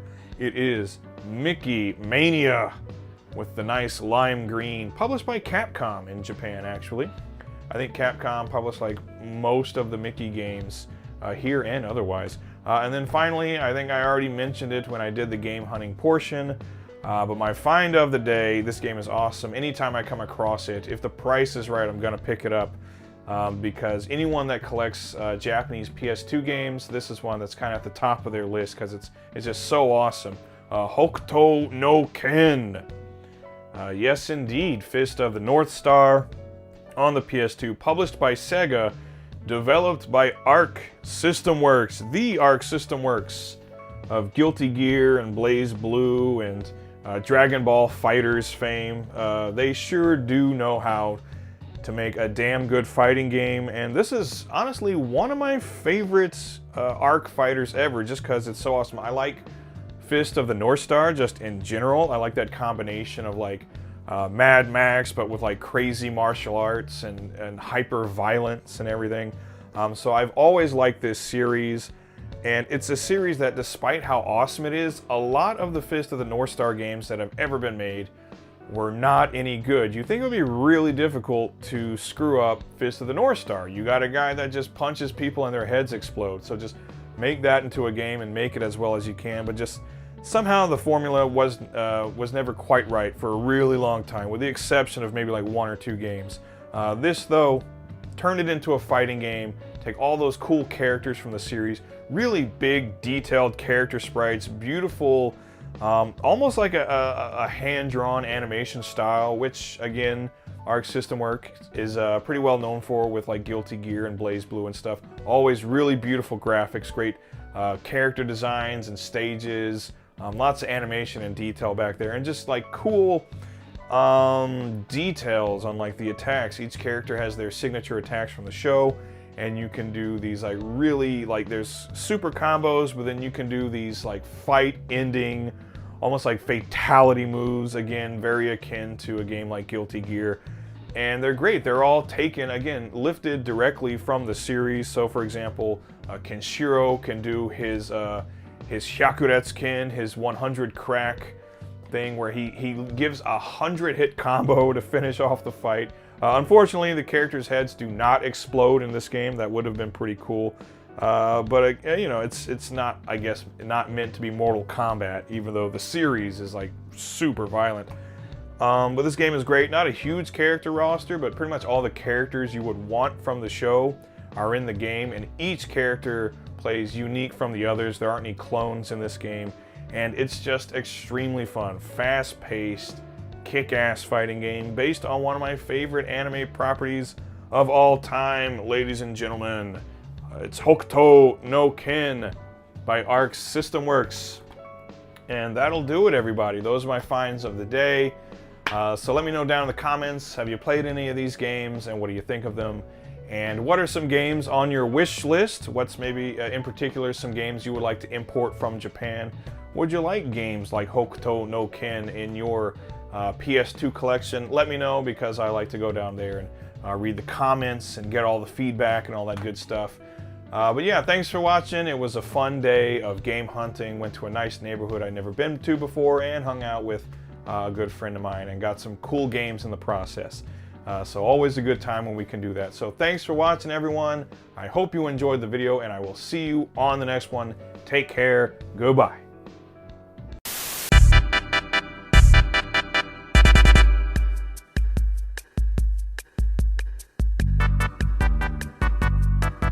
Hey everybody, Jim here. Welcome back for another game hunting video, and today I went to Saitama Prefecture to the neighborhood of Omiya to do some game hunting. My first stop of the day was the Surugaya that was directly next to the train station, and that came out really well. Found some awesome games there.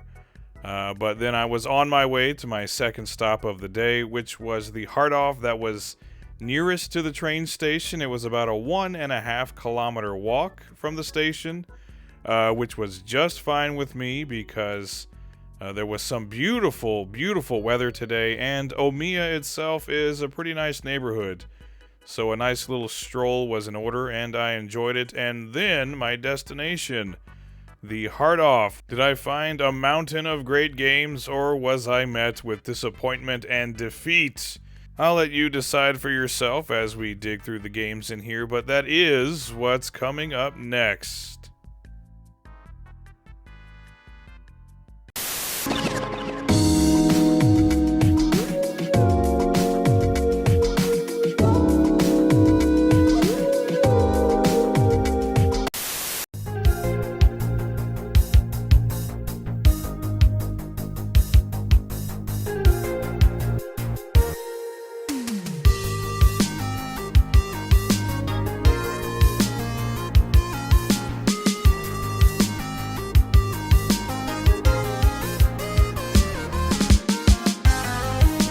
Alright, getting started with some rando stuff, whatever. Glass case, though. Who doesn't love a good glass case? We've got some Pokemon Red, 24,200 yen, and we've got some Switch lights in here. 8,800 on the blue one there, and it's got a 3-month warranty on it, but then 14,300 on that pink one that's loose. I don't know the differentiation, like why some are expensive and some aren't. We got a Game Boy with a 10-day warranty, which is very cool. 30,000 yen on this Neo Geo Pocket Color that also has a warranty on it. PSPs, a boxed Game Boy Zelda. That's very nice as well. Can't get enough of that good old Zelda action. Yeah, I don't know the differentiation as to why some Switch lights are expensive and other ones are inexpensive. I have no idea, but we've got some Switch games in here and some PS4, other various things back there. A little bit of Anubis, some Gravity Days back there, I think. So that's pretty cool. We've got Sonic Wings Special for 7,700 yen. It's a great game on the PS1 or otherwise. We've got Double Dragon, we've got Fatal Fury, we've got other various things on the Mega Drive, and some Getsu Fumadin on the Famicom. In case you didn't know, that's a very cool Konami action platformer, and even some older Sega 8-bit stuff. So that's quite cool. What do we have here? We have some JoJo's Bizarre Adventure there for 3,000 yen, and then something else that I didn't know what the hell it was. And we've got some Hyper Iria. So that's cool too. We've got Mother back there, some other various things. Some 16-bit goodness for you, including Super Chinese World 3 and some Parodius Da. I was actually very surprised to see that. That's really cool. Axley in there as well. Other various awesome things. And some Bugs Bunny for you, because who could possibly go wrong with Bugs Bunny? And one of those Zelda Switch bundles for some Tears of the Kingdom and other various switchery. And Mafia on the PC, out of all things. Very cool. And then this, not a game, mind you, but something I saw and I was like, what the hell? It's a replica Colt Anaconda 44 Magnum.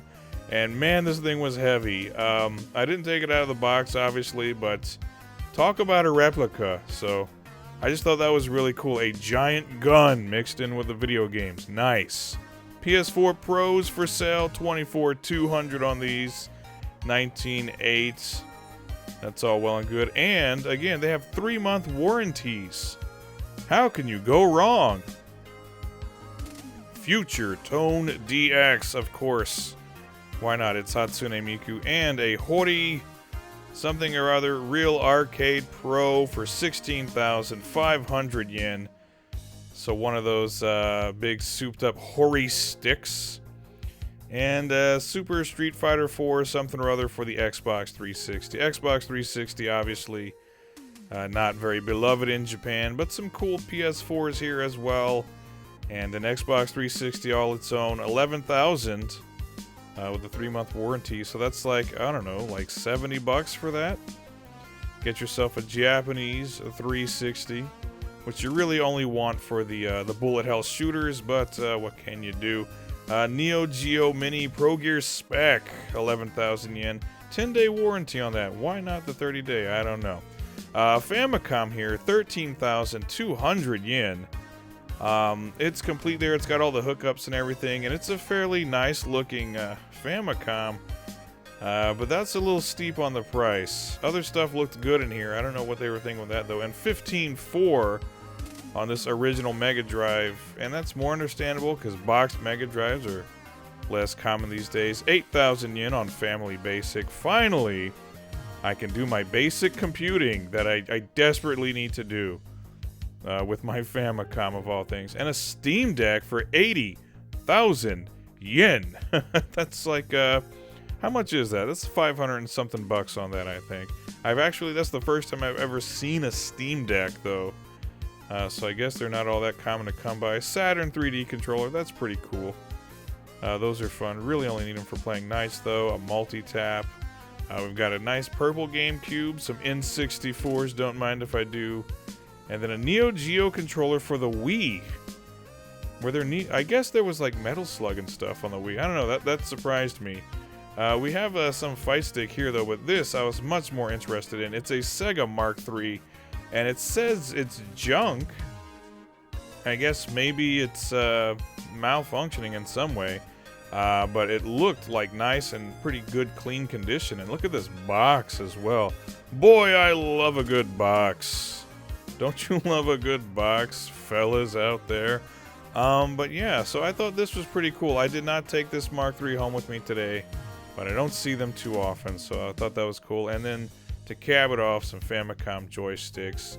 We love a good joystick too. So there you go. We got a glass case, we got some consoles, and a gun. Awesome. Go ahead. Make my day. All right.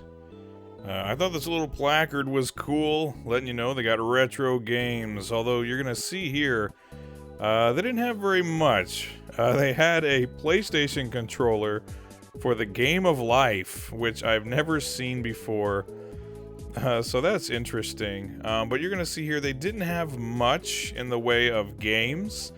I kind of glossed over, they had like some Switch and PS4 and some, more modern stuff. We've got the Retro Game Fun cables here that work for everything from the Model 2 Famicom all the way up to the GameCube, I believe. So that's pretty cool. I wanted to stick with strictly retro stuff, and they didn't have a lot, but we got some Famicom games here. We've got Urban Champion, we've got some Dragon Quest IV, we've got King Kong 2, which I think is like something like Megaton Punch. So there you go, some of the Momotaro Densetsu games, Twinbee, and that's, I think, 1,000 yen, so that's maybe like $6.70 with exchange rate right now, so that's pretty cool. We got some Xevious, we got a very sun-faded Neketsu game. I'll pass on that. I pass on the sun-faded labels, usually. Super Mario USA, that's another 1,000 yen game. And some more Xevious and Super Xevious. You thought Xevious was a handful. Just wait until it gets Super. They didn't even wait for Super Nintendo. They just said, screw it, we're going Super right now. We've got some Jaja Maru-kun and some Transformers. Yes.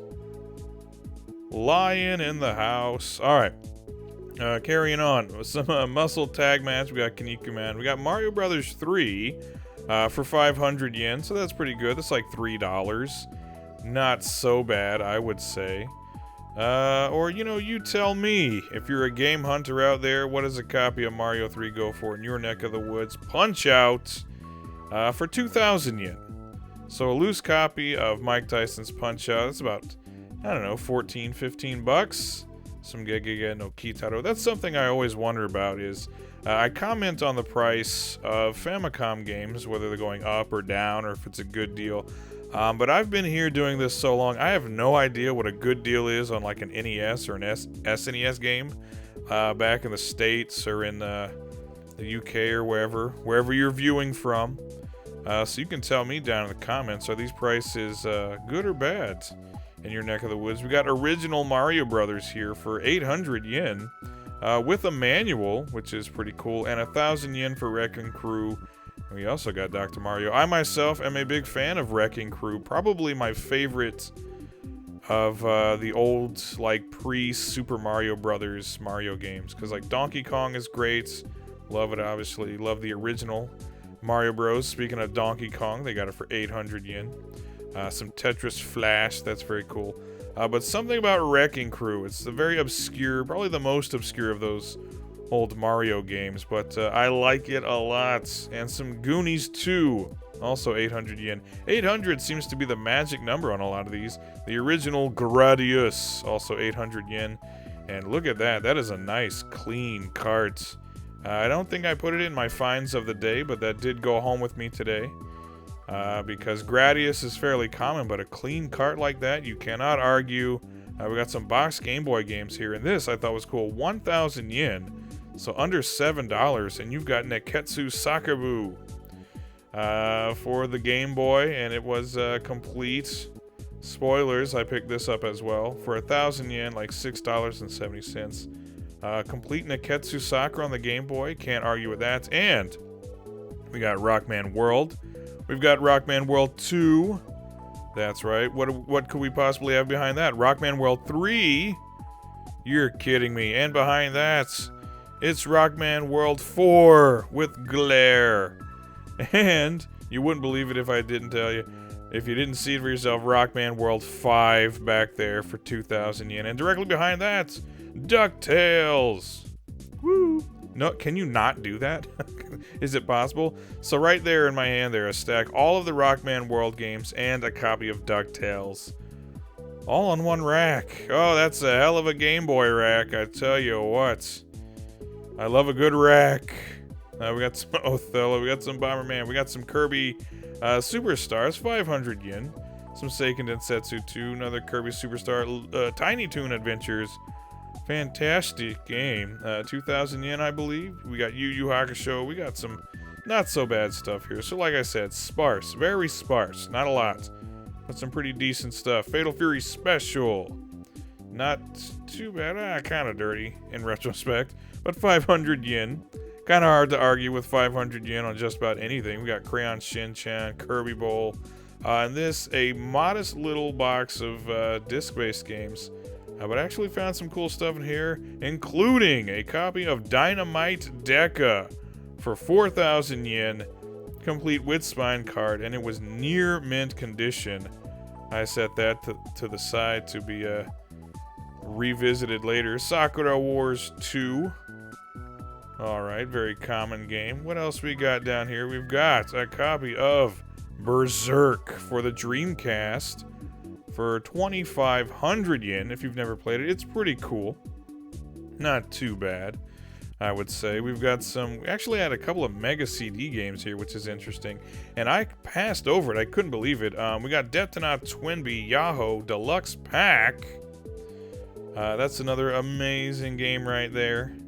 And I think 3,000 yen on that, so that's actually not too bad. And I accidentally glossed over, they had a Sakura Wars Columns down there, which is a great game as well. But we've got Virtua Fighter and Virtua Fighter 2, and a second copy of Virtua Fighter 2 that is complete with spine card for only 500 yen.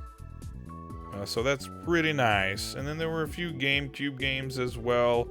Here, though, we've got a couple of box Super Famicom games, including this absolute powerhouse of a boxer. I don't know. Maybe he's just a model? I have no clue. But yeah, big champion there. PGA Tour Golf, finally. And Seiken Densetsu 2 for 1,000 yen, complete in-box. And that's great, although I think you can just play that on pretty much anything modern now, right? They ported that digitally to pretty much everything. And ROMs are abundant. And we got a few Mega Drives, some N64. We've got some Doraemon and some other rando stuff. I have no idea what the hell it is. Some Mario Party and whatever. But yeah, there wasn't that much, like I say. But fear not, because we've also got junk. So let's take a look at the junk in the Hard Off. A little selection here, some Famicom games. Again, it's a junk section, so you can't expect much. There's like soccer, there's Tetris. A rare gem, that Tetris. Some Super Mario Bros. With a jacked up label on the back. But you're going to see like a lot of copies of soccer and baseball and tennis. Tetris, original Mario Bros. And someone really had a lot of fun with this copy of Urban Champion. I think that was in a landfill prior to ending up in this Hard Off. I wonder if people just dump giant buckets like this. Like, do they just give them away? Do they get like 10 yen per game? I have not the slightest, because I've never actually sold anything too Hard Off. We got a Fatal Fury here. Real dirty. And it's 300 yen, which it seems like if you're going to put it in a junk bin, why not just mark it at being 100 yen? Do us a favor, Hard Off, and don't make us pay 300 yen for what should rightfully be a 100 yen game. Here we got a copy of Super Donkey Kong 2, and actually super clean for a game that I found in the junk bin. No idea why it's here, and it's 300 yen, just like any of the other games in there. So that's what, like a $2 game for Super Donkey Kong 2. So I actually set that aside to be purchased shortly. But continuing right along again with Super Famicom, we got some Super Donkey Kong here. Someone named Fujita Ryosuke. That was his precious copy of Super Donkey Kong back in the day. I wonder if Ryosuke misses it. 300 yen, jacked up label for a Seiken Densetsu 2. Yeah, it's worth digging in these junk bins, I guess. We got some Space Invaders. Because you never know what you might find. You might find nothing but absolute crap, or you might find like Donkey Kong Country 2 for $2. It all depends, doesn't it? And what?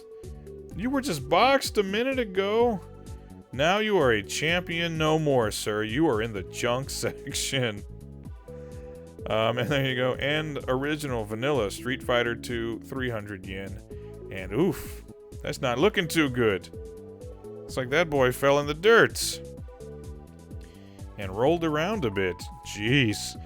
They had some DS and things like that. I really did not feel like digging through a giant tub of DS games. Not just yet, anyway. That's just a stack of PlayStations. And they're 1,000 yen for just these PlayStation decks. And they're in the junk section, so I can assume maybe they're not in perfect working order, but it looked clean enough at least. This 2,000 yen on this PS1 that's actually got all of its connectors, and 6,600 for a junk PS2. I don't know, this stuff would probably be great for anyone that's like nifty with repairs and restorations. You could find a nice cheap console. 3,000 yen here for a junk Famicom disk system. And I know those are prone to breaking because it's, it's a floppy disk drive. Those break pretty easily, right? And some old busted Famicoms. Again, this seems like the kind of stuff, if you're nifty with repairs, you know how to restore an old console, you'd want some of this. We've got a whole bunch of controllers here. We've got a bucket of Wiimotes. We have this very festive blue. It's like blue and aquamarine. I guess Switch controller. So that's nice enough. And then this, just some rando USB controller. Logicool. Crystal cool. I guess you could play that with pretty much anything, although it's Xbox colored. And here, this is the controller you take with you downrange, I guess. When you're fighting terrorists and stuff. A Monster Hunter controller with a lot of buttons on it, making it not unlike a Jaguar controller. I don't know what the hell all those buttons are for. Seems a little excessive. I'm not sure I'd want to play a game that requires as many buttons as a touch-tone telephone. We got some PS3 and other various things here, including the Ryuga Gotoku games, aka Yakuza, some Final Fantasy 13. All this stuff is like 300 yen. Some Naruto. I've only played a couple of the Naruto games. They were okay, but I played them like 20 years ago or something. So I don't know. What else do we have here? Tales of Vesperia. That's pretty cool. Some Sengoku Basara. And some Dead Island. So there you go. So now, if you want to get into collecting PS3 games, you can actually just go down to the junk bin and just find a whole mess of them. For dirt cheap. And we got PSP games here, including Gundam stuff, various RPGs and things like that. I'm not a PSP guy. I've actually never played a PSP in my entire life. We got Wii stuff down there, mostly lots of Wii Sports, super common stuff. Of course, Wii sold like hotcakes. And then some PS2 games, including some Mina no Golf, some Taiko Drum Master. Again, if you're going to start collecting for PS2 and you're going to start going for like common stuff first, oh man, this stuff is dirt cheap. Genji here, 7 Samurai 20XX, Puyo Puyo Fever, Dragon Ball Z 3 for 200 yen, aka Budokai 3. So it's literally like just a little over $1, and you can get yourself some of these games here. Again, they're way more common games, but if you want to start a collection off with common games, most of these aren't even really going to be damaged in any kind of like debilitating way. Ratchet and Clank, again, 200 yen. It's like $1.50 or something. That's not even $1.50. It's like $1.25. We got some Hajime no Ippo, All Stars, and Victorious Road. These were, I think I played at least one of these, and they were pretty fun. And there was some Battle Stadium DON. There's some Dragon Quest 8, my personal favorite Dragon Quest, 200 yen. So that's a little over $1. And you can get DQ8. So much cool stuff in there. But hey, we can't stay in the junk section all day. Let's go see what my finds of the day were. First up, for 2,200 yen, I did end up going into the glass case to get this copy of Parodius Da. It's looking pretty good. And that's actually not a bad deal on it. Great game at a tolerable price. Next up, for 1,100 yen, I did end up picking up this copy of Nekketsu Soccer on the Game Boy, complete. Not in perfect condition, but had everything with it, and you can't go wrong for boxed Game Boy games for 1,000 yen. Next up, for 3,300 yen, I picked up this copy of Detona Twinbee Yahoo Deluxe Pack on the Sega Saturn. Great game. 2 Twinbee games in one, and it's absolutely awesome. And not a bad price, all things considered. Next up, I glossed over it during my initial perusal, but I did grab this complete copy of Sakura Wars Columns for 880 yen. That's a great price on this game, and it was in immaculate condition. I'm very happy with that. And last up, the best find of the day, if you ask me, for 4,400 yen, this complete copy of Dynamite Deca, aka Die Hard Arcade, complete with spine card and in almost mint condition, for about 3,000 yen less than I usually find it for. This was a hell of a deal. So that's it, everybody, for that little hard off here in Omiya. Not exactly stacked to the ceiling with games, but I did manage to come away with a few decent deals. So let me know down in the comments, what did you think about my finds of the day? And have you scored any great games of your own recently? I'd certainly like to know. But until next time, thanks for watching, everybody. I hope you had as much fun watching the video as I did making it, and I do hope to see you again next time. Take care, everybody. Goodbye.